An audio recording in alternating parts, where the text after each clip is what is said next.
into this. Holy shit! Now you go home and you think about it. Hey Albert, I'm Sam. I'm Colby. Nice to meet you guys. Nice to meet you too.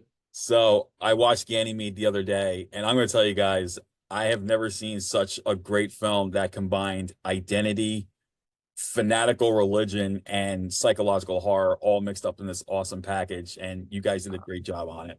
Oh wow, thanks, Thank you. Albert. That's an incredible compliment. I really appreciate It it. means a ton. So my first question is, where did the idea come from to get this movie started? Where did it all begin? Yeah, we started discussing and talking about what we wanted to do in 2019, and around that time, I was starting to see that a lot of the rhetoric around our community, the LGBTQ community, was kind of escalating, and a lot of it was taking on a very religious tone. People claiming it's demonic or that we're trying to like overtake others with our ideologies, etc. And so I started thinking, okay, well, if you are a gay or queer identified kid who is in a family that maybe has this ideology, like, what if you did perceive your own queerness as an evil entity that was afflicting you and your family? And what would that do to your psyche? And how would that manifest for you? And that's what the kind of genesis of the idea was. And that was the starting point.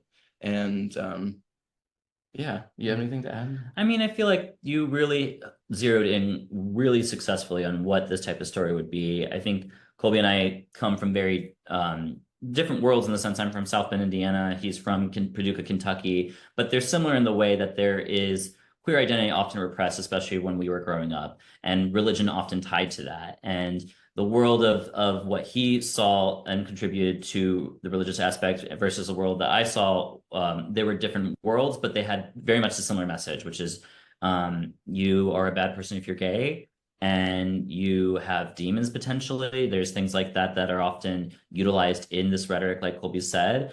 And we really wanted to take ownership of what does that mean as queer people to say demons exist in queer identity, and how do we make a horror film out of that in some capacity?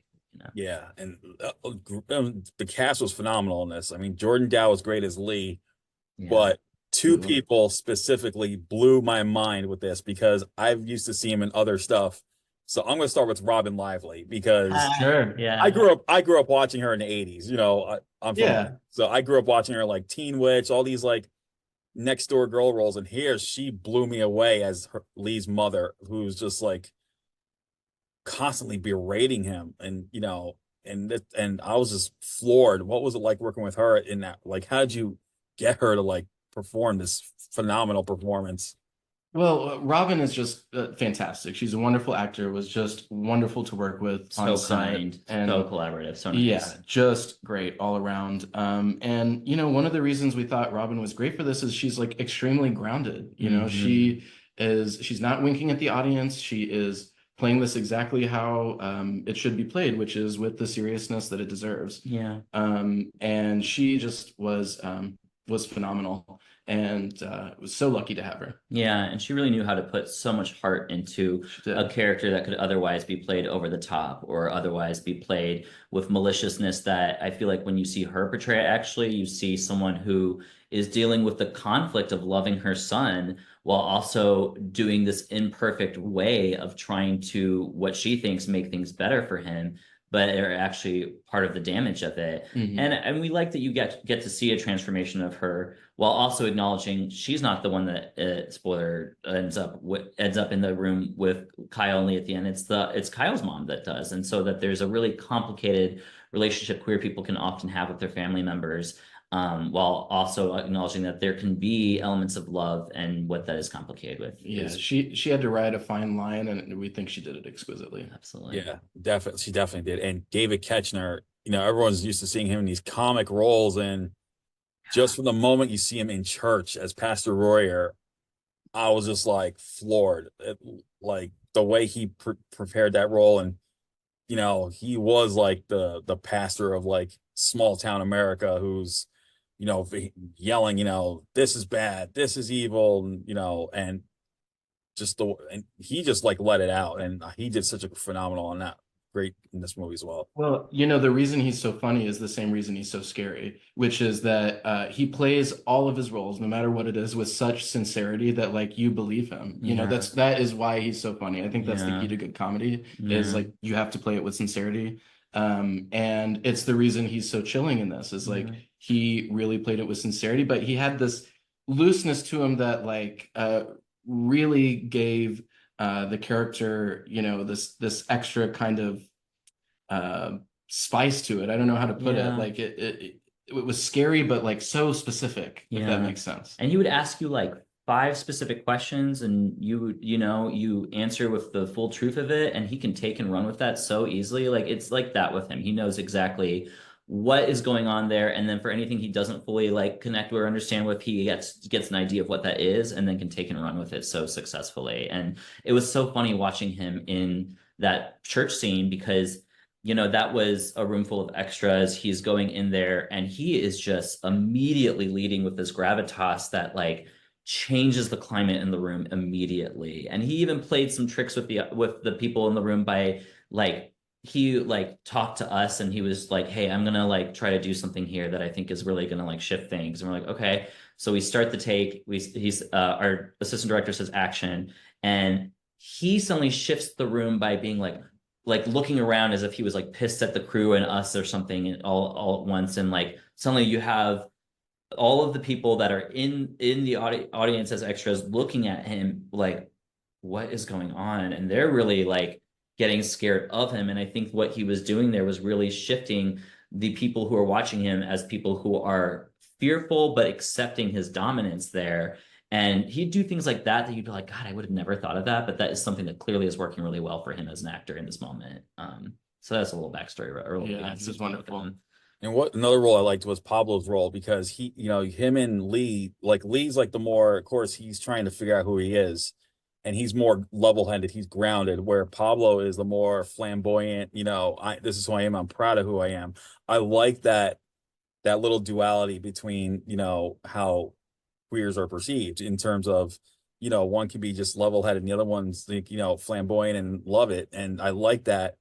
The one scene that really got to me is when after his performance and Lee tells him, why do you do this? What's the point of all this? And he goes, well, this is who I am and I'm proud of it. I like that. That's like the acceptance of that. And I think that's very important. I think that's the turning point for me where Lee realizes, this is who I am and I'm starting to accept it. I think that's a phenomenal scene. Yeah, thank you. And I think that Kyle's character there is just really reframing it for him. It's like he's saying, no, like you're thinking of it in a totally different way, and you're right. That's an important moment in it where I think there's a shift for Lee in it. And one thing I love that you did from the beginning is you wanted to make sure there was a duality, not only of thought throughout the town, but also identity of queer people, which I do feel like is very different than in many ways than when we were younger, being closeted or coming out. I do feel like there was much more of a there's not a lot of out and loud proud people.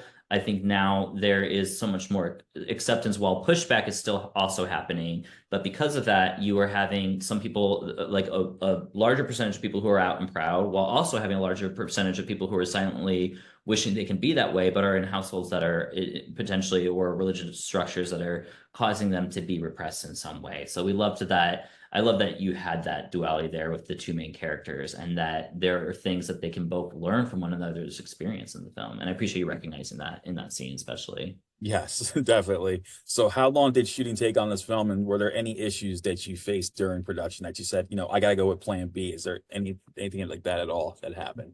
Sure. I mean, it was a really fast shoot. We had 19 days total, 4 weeks. And it was in the middle of the summer in Paducah, Kentucky. It was 100+ degrees every day.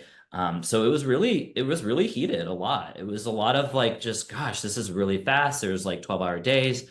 The stamina that the cast and crew had, we were so grateful for, is the fact that everyone, I mean, what helped, I think, is everyone knew that this was something special. There were elements of it being fun, even though it was a heavy subject matter. So I feel we feel like the energy throughout the process was collaborative and maintained what was a marathon run. But yeah, I think that itself, when you're doing 12-hour days, often overnight, is a really hard physical thing to do. but everyone maintained the energy, which we were really grateful for. Things that changed from what was maybe written in the script, funny enough, something I think that what Colby wrote originally was it being a track star. And we had to pivot to a wrestling star instead. We got to the shooting location for the high school and the track was ripped up. They were replacing the track. And so we were like, we got to pivot hard. And, we pivoted to wrestling, that was in a gym. We could bring a mat out. That was like pretty easy. But also, I think it just like worked much better thematically. So it was one of those like blessings in disguise. Totally.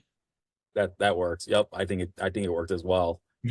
So great, like I said, this is a great movie. Great job on all accounts. So what's next for you after this? Is there something else that you got cooking up? Yeah, well, appreciate you saying that, and thank you for asking. We are in knee deep into a couple routes we could go with projects, and Colby has written 2 scripts, and we're kind of trying to consider which one to do next. We'll co-direct that one. And we will, as we go down the route of whichever one we end up going next, we are going to start crafting further into what those stories will tell.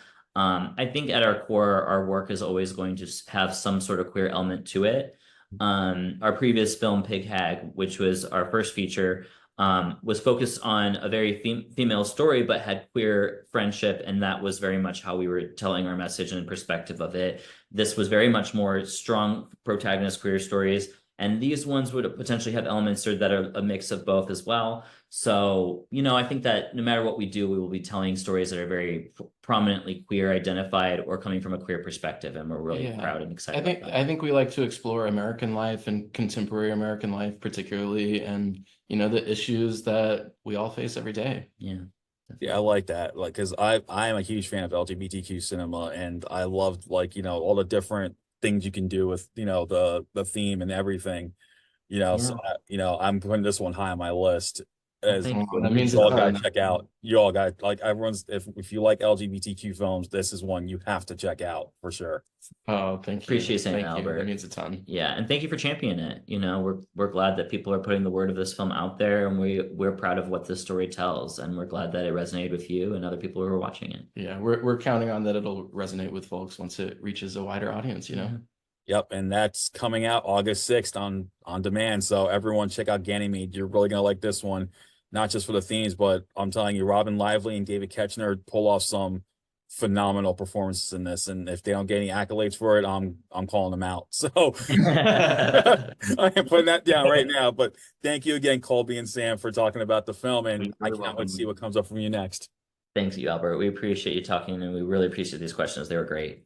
All right, well, you guys take care and stay awesome. Thanks. You too. All right, bye.